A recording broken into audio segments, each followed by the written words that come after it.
तर आम्हाला परवानगीही मिळाली, परंतु आज दुपारी पोलिसांचा फोन आला की परवानगी रद्द करण्यात आली आहे।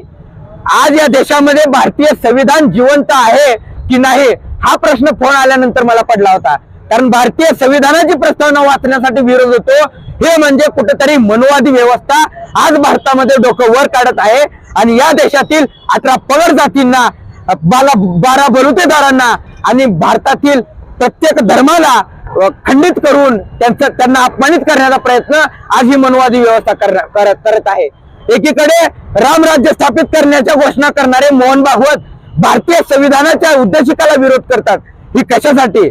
आज आम्ही भारतातील प्रत्येक तरुण भारतीय संविधानाच्या रक्षणासाठी रक्तरंजित क्रांती हे घडवायला मागे पुढे बघणार नाही हाच इशारा मी इथल्या प्रशासनाला व्यवस्थेला देतो आणि भारतीय संविधानाची उद्देशिका वाचून आज रोजी भारत हा धर्मनिरपेक्ष राष्ट्र आहे अशी घोषणा